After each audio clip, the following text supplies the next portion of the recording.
Assalamualaikum warahmatullahi wabarakatuh. A'udzubillahi minasyaitonirrajim.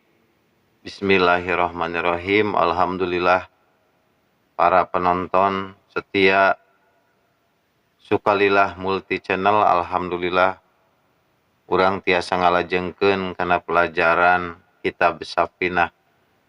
Dilajeng bae salajengna pasal ka-25. Pasal tingkatan niat. Paslun ari teh hiji pasal an-niatu ari niat salasu darojatin eta aya 3 tingkatan. 3 pirang-pirang tingkatan. Jadi tingkatan niat teh aya 3 tingkat sadayana. Jadi niat ge gaduh pangkatna sewang-sewangan tergantung pada molan anu ku urang dek dipigawe. Tingkatan niat aya 3 ieu dina ibadah nya, dina salat nu dimaksud niat di dieu niat salat. Catat tingkatan niat sadayana aya 3 tingkat. Naon bae nu 3 teh urang coba kupas hiji-hiji. Namun sateu acan video ieu dilanjut bilih aya nu teu acan subscribe mangka di subscribe heula. Bonusna like, comment, and share. Oge nu di bumina masing-masing bilih aya anu nyayogikeun kopi hideung diseruput heula kopina, dihisap heula sebatang rokokna. Supados langkung mantap dina ngaosna. Urang dek ngaji masalah niat. Niat penting keur diperdalami, niat penting keur dikaji. Dina fikih komo lamun ngudag kana masalah tasawuf mah niat ieu leuwih jero ku urang dikajina. Saking kunaon, saking ku penting-pentingna jeung bakal nangtukeun kana hasil tiap-tiap pagawean urang niat teh. Jadi lamun setia mah pagawean capek tapi kurang hasilna, bisa jadi niatna anu kurang beres. Ongkoh pagawean teh alus tapi engke teh di ditu teh nol teu aya naon-naonan, bisa jadi karena salah niatna. Jadi penting matak paingan saur Kangjeng Nabi, innamal a'malu bin niyati. Sanyana amal tergantung niat. Matak kudu rada sering teuleuman teh. Matak kudu rada sering teuleum teh. Teuleum ka mana? Teuleum ka hate, neuleuman niat dina padamelan urang. Paniatannya nu diukurna. Tah, cek tadi niat teh aya 3 tingkatan. Hiji, inkanat lamun bukti naon as-sholatu sholat pardon eta pardu. Hiji, niat teh bisa niat sholat pardu nya urang urai supados teu pusing mah bilih bade ngiring nyatet. Lamun sholatna sholat pardu mangka dina niat teh wajib naon qasdul fi'li maksud migawe wata'inu jeung nangtukeun wal fardiyatu jeung fardiyah. Hiji, kawajiban dina sholat pardu kudu aya qasdul fi'li maksud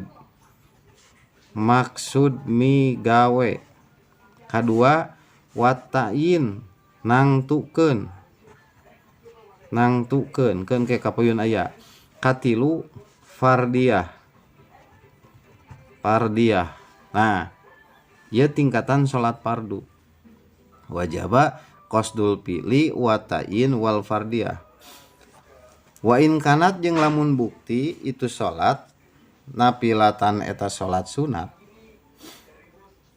In kanat lamun bukti naon as-salatu eta di salat fardu. Wa in kanat jeung lamun bukti itu salat nafilatan eta salat sunat muaqqatatan anu diwaktukeun. Kadua aya salat sunat tingkatan salat sunat anu difardukeun.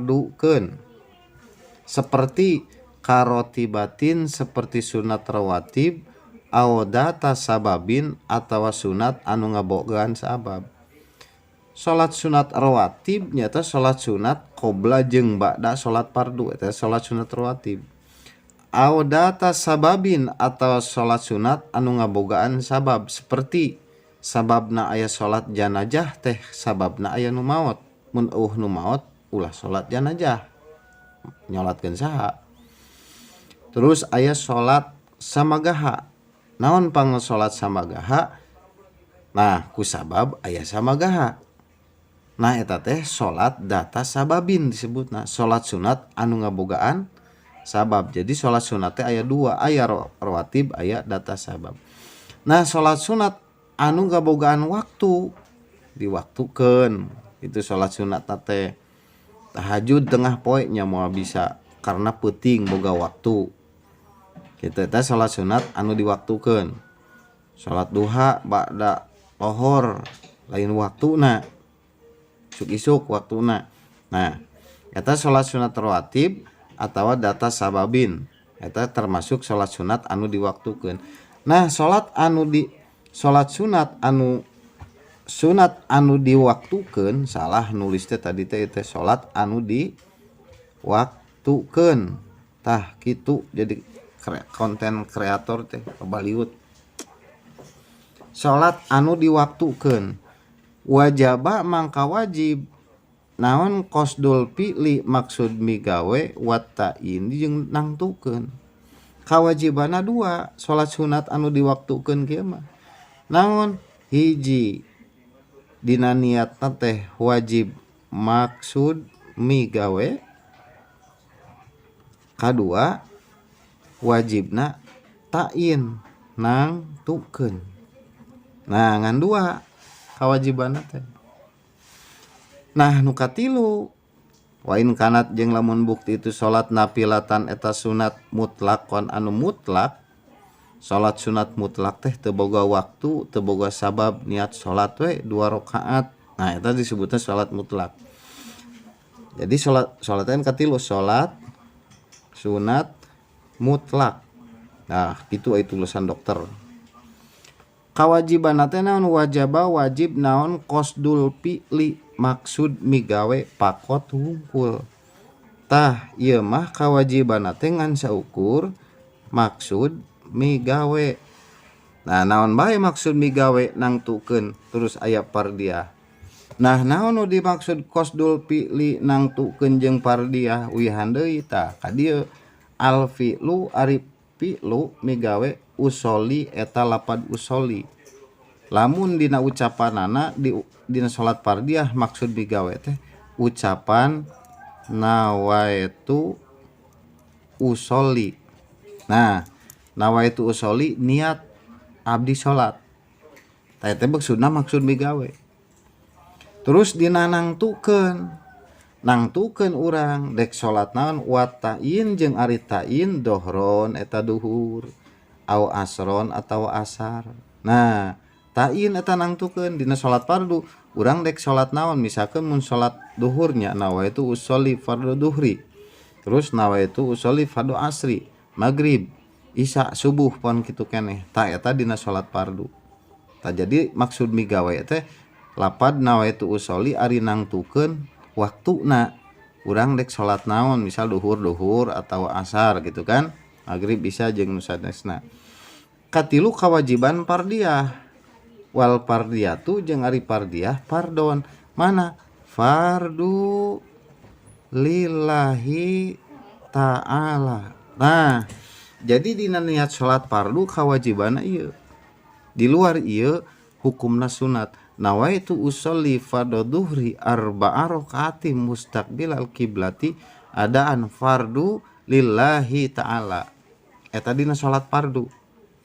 Tuluy lamun dina salat sunat anu diwaktukeun teh misalkeun urang dek salat duha kawajibanna teh maksud bigawe jeung nangtukeun berarti ngan sakieu kawajibanna teh nawaitu usolli sunnatad duhai gitu kan, sunnatad duhai tah gitu.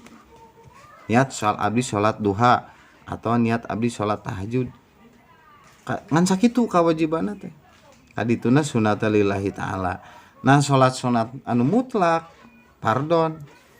salat sunat mutlak kawajibanna teh ngan sakitu nawaitu usolli entos sakitu nawaitu usolli sunatan rakaat lillahi ta'ala entos jadi.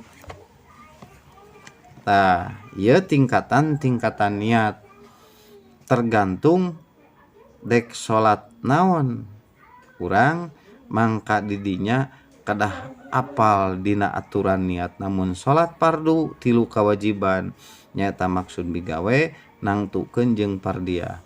Mun salat sunat anu diwaktukeun ngan wajib nawaitu usolli jeung nangtukeun sebut salat naon.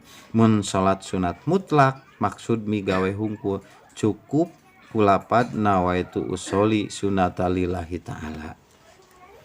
Tah kitu para wargi sadayana ieu ceuk sapinah nu darareet we heula sakitu ge nya insyaallah salamet urang teh ai dipake mah lain dipaseakeun tapi digawekeun ilmu teh sanes keur paseakeuneun ilmu sanes keur debatkeuneun tapi ilmu teh keur pateakeuneun malah mandar urang baris hirup salamet di akhirat ku ibadahna jadi alus di dunia ku amalna.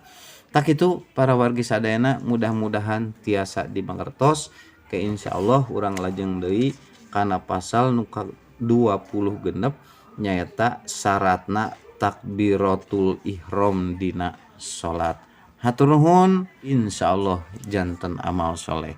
Wassalamualaikum warahmatullahi wabarakatuh.